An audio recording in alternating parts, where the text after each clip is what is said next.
Um, yeah, so good evening, everyone. Welcome. But don't worry that it's recorded. I mean, just chill out. It's going to be like an normal session. And I don't think I'll make it public for now, just for those, like who are not here. So tonight's session is one that I'm really, really excited about. One, because I've been trying to catch up with, a facilitator for a very, very long Oh, here. time. Share your Like I shared music. with her. Share your life. Like I shared with her, I've been trying to catch up with her for a long time, and I'm finally excited that um, I've met her, and I think it's very interesting when you all also meet her too, and I believe that we have a lot of things to learn, a lot of things to learn. I remember trying, to get into Airdev, and but hopefully, with everything I learned tonight, because I'm taking notes, with everything I learned tonight,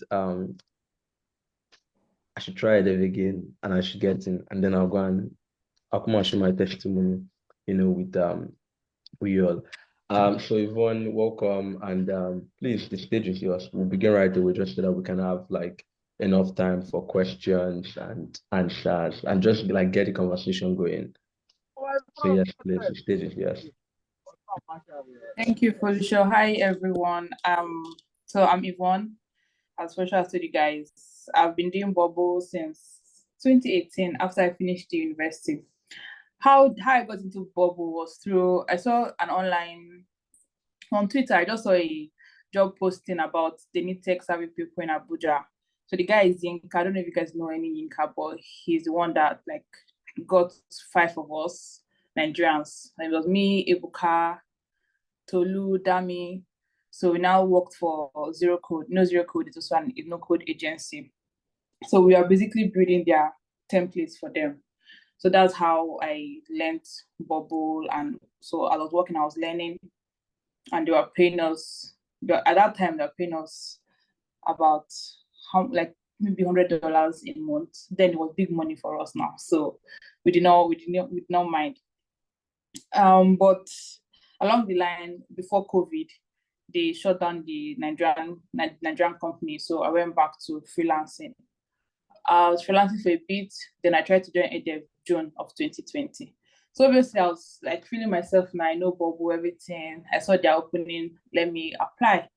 But Airdev they have their own standard. So I did not get it. Like I was shocked because I believe I did everything right, but it's not according to what they want. So I applied in June of 2020. I didn't get it. And I didn't want to just take the no lying down. So I sent another email like, what did I do wrong? Like, what was the issues? Can I try again? Then they were kind enough to like tell me, okay, that I shouldn't have. They kind of tell me where I went wrong, that everything was okay, but according to their standard, it's not okay for them. That I can try again in 3 months. I should keep practicing and learning. So I did that. Then what happened again? So due to my loss, I told my friend Dami about my encounter. And then he tried. At the first try, he got it because I told him what I did wrong. So he did everything right. So he got it. Then when I was now trying again, because he got it, he now helped me do my exercise, my test, so that I can also like get in. So it was not 2 of us that were there. We were like the first Nigerians there in the Airdev space at that time. And we were just doing what because we were designers, not even developers, because developers are it's harder to get into the developer space in Airdev. So we're just doing design. And we basically design with their Airdev Canvas templates, we design for their clients. So it's not like a full-time position. It's just basically like contract. So as they get the offer from their client, they now give it to you. So they have a team of the project manager, the designer, and then the developer. But after 2021, I think they stopped hiring designers. So everything they hire now is mainly bubble dev. So what I would say for anyone trying to get into Airdev is that your bubble skills is a plus, yes. Secondly, no matter what, you have to take their boot camp because that will teach you their process. So once you take their boot camp and you do all the milestone tests and you pass everything, then you can try for the developer track. But then you can try for the developer track. then the hiring team will now do their own due diligence on you.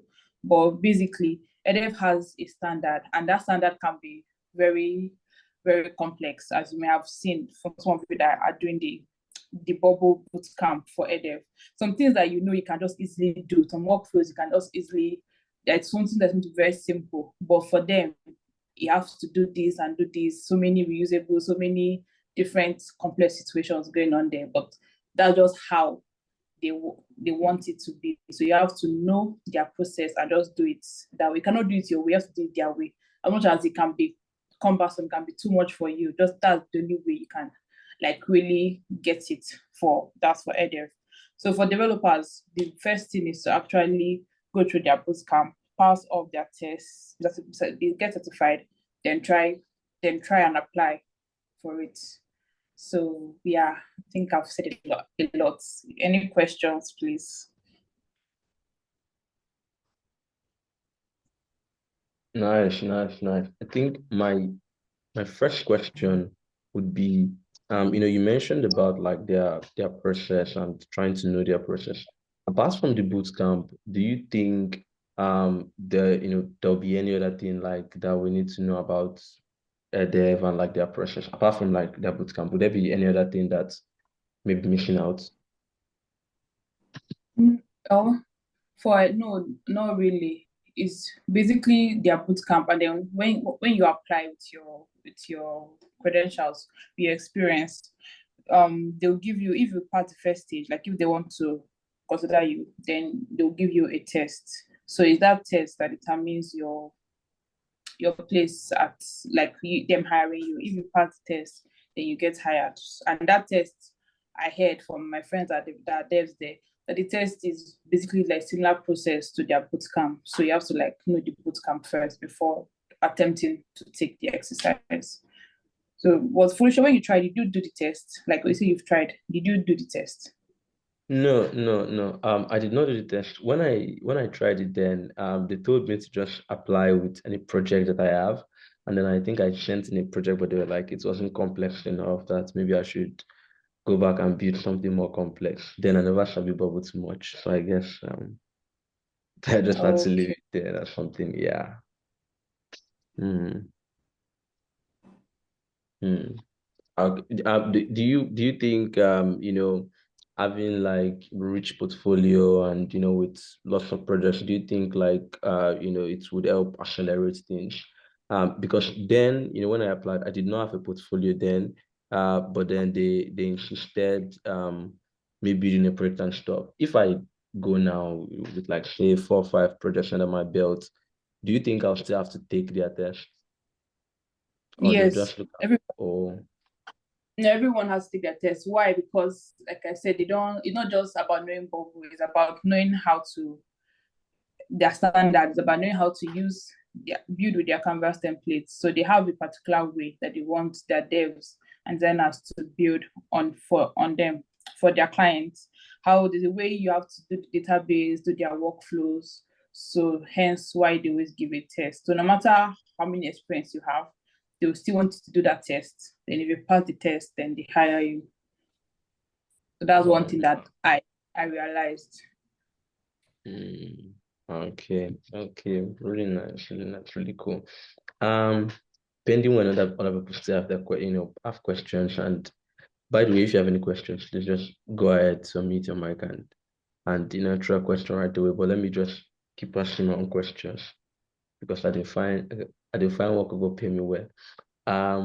So I'd like to know, are there like how would I say it? What's the process like, at Airdev? I know that different agencies like have the way they work and stuff like that. How does it typically work, at Airdev? And I understand that you're not currently working with them, as a developer, but like what's that process like? If, for example, today I receive an email that, oh, Felicia, welcome to Airdev. In my dreams, vivid imaginations, I know. But if I receive an email saying, I've gotten into Airdev, what should I expect? What is it going to look like, working as a mobile developer with them? Okay, so basically, let's say if I go grace, you get in. Then they will add you to their Slack, introduce you to everybody on the team, depending on when they have a good first project for you. So once they get a good first project for you, that's your first ever like paid gig with them, then they'll send you an offer. You see it on your dashboard, on your portal with them. Then you have the option to accept or decline, depending on because you see the time frame and the hours you need to put in for the work. Then if you accept, then they introduce you to the PM and the designer and the testers that will also be working with you on that project, and also the client, because you also be talking with the client. And then you just start building basically. The scope, you go through the scope. If you have questions, you ask the PM, and then you start building and you submit like your deliverables per week. And yeah, you get paid. You pay bi-weekly. That's 2 times in a month. So yeah, that's basically it. But as much as Airdev is a top tier agency, I would say don't have your, how to put it. If you get in, like I'm there, but I'm still looking for something better. If I see freelance work now, I'll take it, because I'm not really busy. I'm not really engaged like that, because the work is not as consistent as I want it to be. It's not like I want something more full time. Like salary is like this amount of money per month, something that's I know is coming in, is stable. So Airdev is not really stable. There, I don't how I put it. I'll not say on and off, but there are many. Like they have a lot of workers there. So when they get project, they have to share it amongst the people that are there, and based on your level of experience and based on how well you've done the work and your comments from, because once you're in a project team, once you're done, everybody, the PM will give like feedback about your work ethics, if you are fast enough, if you are good enough, if like you are communicating well, all those things like that. Yeah. But like I said, for developers, one thing I know is that once they first employ you, you may have to wait for a while, like a really long while, before you get your first project. It can take like 3 months, 4 months before they like give you your first project. But once they give you your first project and you like kill it, you do well in it, then you should be expecting it more consistently. Yeah, that's it. Nice. So you get into the internal team, but you have to pass from here, be good, work a couple of years, then maybe they can now employ you to like work for them internally. Then it's like full time. But so far, the partner program is not full time. It's just based on contract. So as they offer you work, you do it, you get paid. But sometimes it can be frustrating. You can GK period. You do not get paid, because it's not like I said, it's not like salary based. It's based on what they offer you. So let's say, for example, they offer you a project and it's $200. So you get paid that for you get paid that for that project. Maybe the next week another one, $300, you get it. Then let's say let's just say that cannot be the only two you get in that month. So let's say for that month you have $500 to yourself. Fine. The next month it can be more, it can be less. So it varies. Nice. Wow, thank you so much for that context. Lola, please go ahead. You can unmute your mic and ask a question. Hi, Yvonne. Thank you for sharing. So that means that all Airdev projects are built on the Airdev canvas. Yes. Every single one. Yeah, every single one. Even the custom one, we the designers, like I myself, like we go to Tannehill to customize it to suit. But every single one is built on their canvas template. So you have to have experience with that. Wow. And they don't delete, like for my mistake when I did my first test was I was deleting elements. So instead of deleting what elements that is not supposed to be there or was not scoped in the wireframe, you just hide it. You hide it. You don't delete it. Don't delete anything. Just hide, because in future you may need it or whatever. But that's just how their standard is. So they have a standard for like their pixels, the spacing between elements, everything. It follows that canvas template basically. Except they have custom order, like client that wants like a customized website, then you customize that, but you still leverage their Canvas template, so that you change like settings and other stuffs. But you cannot build by yourself from scratch. It has to go through the Canvas templates. Do you feel a bit restricted working with just that one canvas? It's just one canvas. Do they have more than one? They don't have more than one, yes. So that's the setback. Like how, for example, like how Chike is very versatile in his design, and when you design all those complex things, it gives you joy. You're happy about it, and you have like different experiences. Yeah, with Airdev, it's not really versatile like that. It's basically just one thing, but how will I say? Can't complain because the money, the pay is okay, but you may not really be fulfilled because you may get bored. And just say it can be boring. Sometimes it can be boring, but it's the work, and you will not get grow. No, you will grow like over time. For example, now since I've been there since 2018, I work more now on custom design projects, not necessarily boring ones I was doing like when I first started. So I can like work on something more complex, like Figma designs that are more complex. That's what I can work on, because they trust me enough to do that. But yeah, exactly. But for the people that are just employed, they'll still like work with the simple ones in their templates. Yeah. Okay. All right. Thank you. Do they build like mobile apps, or it's just website? Well, it's websites that are responsive, but yeah, they build mobile apps. They do build mobile apps, but it's still like that. The template is mobile responsive, so they do build mobile apps and they wrap it. Like, everything is shared. Exactly. Yeah. Okay. Thank you so much. You're welcome. Nice. I think I saw Chike written up his hand. Chike, do you want to go ahead, or was that a mistake? No, my hand was not raised. But I think Frank is echoing what I was thinking in my mind. Like, creating elements and just hiding them, doesn't it make the app slower? So, for example, in my days in Airdev, right, when we're even importing those blocks or pages or stuff, it takes quite a while. So let's say I import maybe more blocks than I need, and then I hide them. Right? For me, based on how much time it took to implement the block, I would feel that there's a particular weight that it would take, or how it's going to affect the page load. So it's hidden, yes, like it's not going to show, but I think it's going to get loaded along with other elements that show. So is there a way they can catch that you've deleted something? That's basically what I want to ask. I know that Canvas templates, especially there's a particular group, or there used to be a particular group, they'll tell you this is in this group, this is where you're supposed to drop your blogs, stuff like that. Yes, the page group. So when I say hide, I don't mean like for example, if you get a scope for what you need to build, you won't put a block that you don't need. Is in that block, like let's say you add a form block, but you just need a few inputs. You don't need the image uploader or the slider.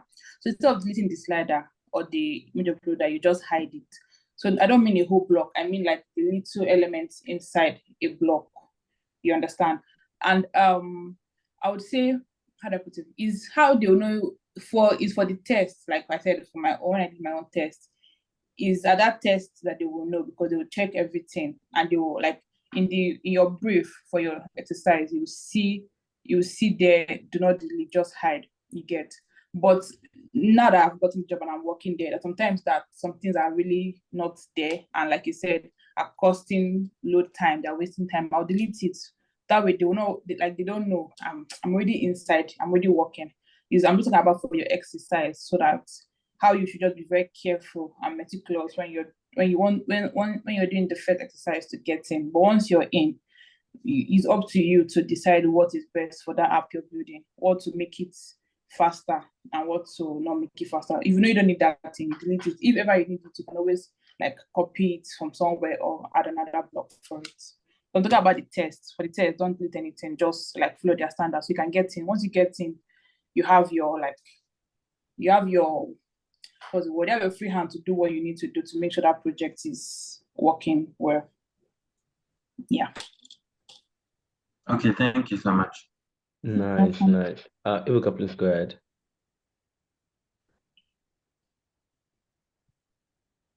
Hi guys. Hey Yvonne, nice to see you here.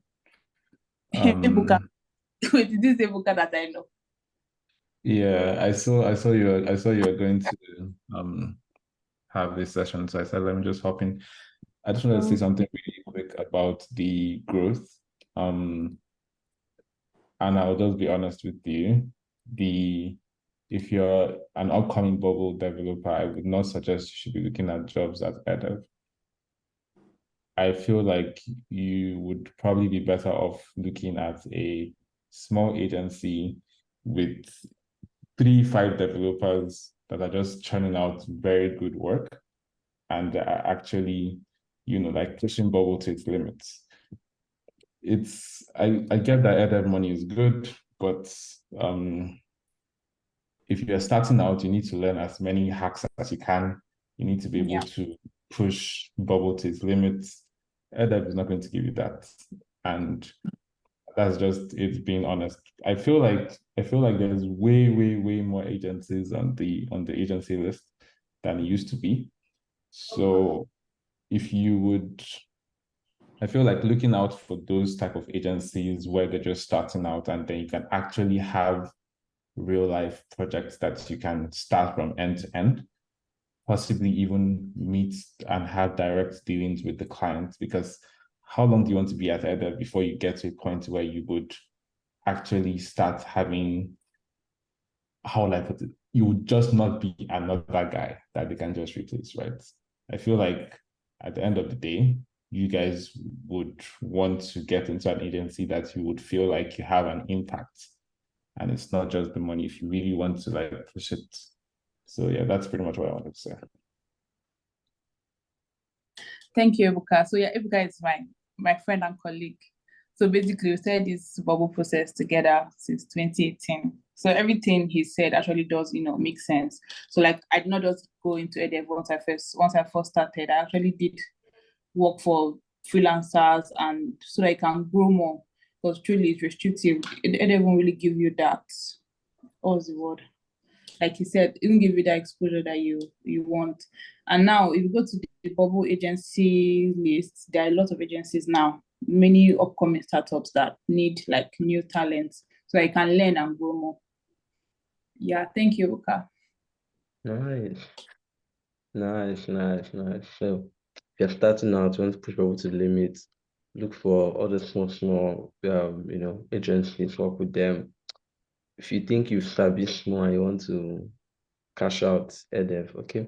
I think one other question I wanted to, by the way, that was on a lighter note, but take whatever I want to take out of this conversation from all the questions. I remember then that when I was trying out, I think I saw something like they usually pay for taking tests. Like when you take the test, they'll pay you for it. Is that still the case? Do you know if that's still the case? Right now I'm not sure. At the moment, yeah. Okay. Because I'm not sure. I don't know anyone that has recently applied, so I can't say. They change their process. Yeah.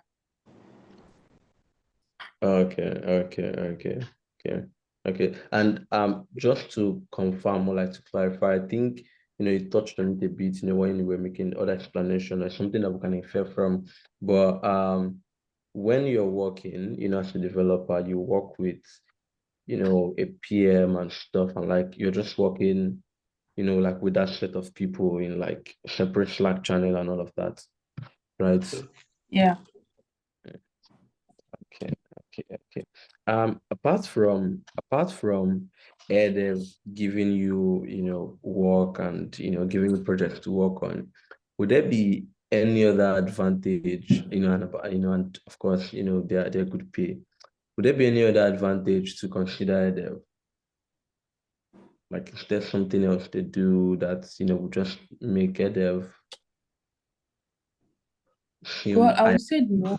Good thing I would say is because it's a non-bubble agency, if you get it and just say if you get it and it's on your portfolio or your work experience, when you want to like getting another agency or getting other clients, they may consider you because you have that Airdev experience. So they feel like, oh, if you can work for Airdev, then you're good.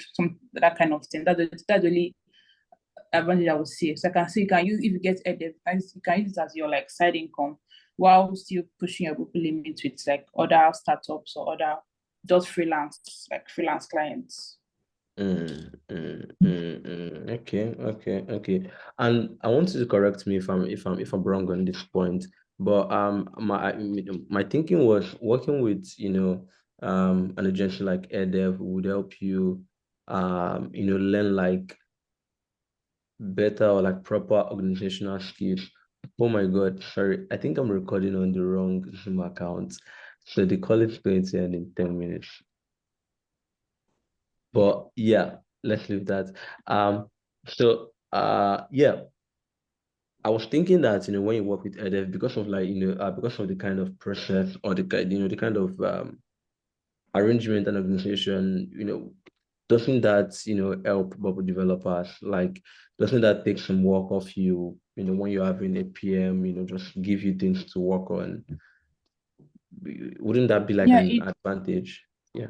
the advantage is that the work comes to you, just do your work. You're not doing negotiations with clients.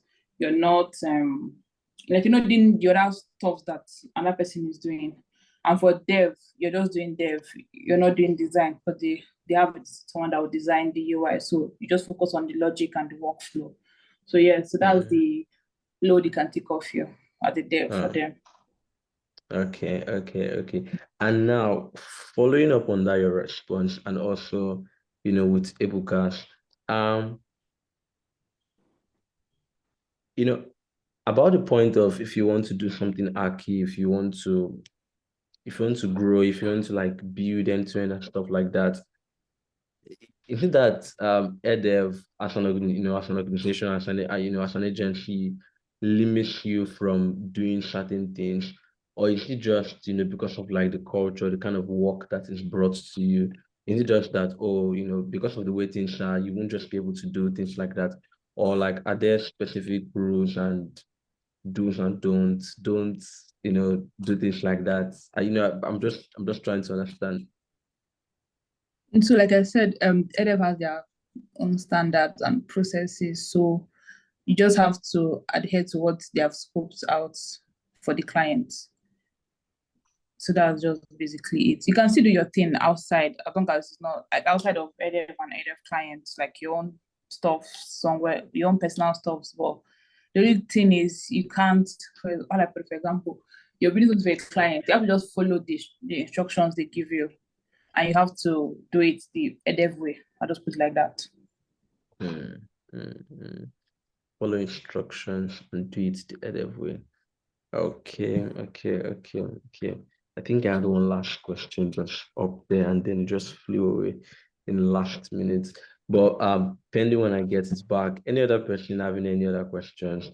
Yep. Any other person, any other questions about Airdev? By the way, with a show of hand, can you all indicate if you work with an agency, can you just like show your hand? Not like full-time or freelance now, but if you work with an agency, can you just wave your hand? Okay. Ikechi. Hi, Ikechi. What agency do you work with or do you work for? Okay, it's called Ecom Analytics.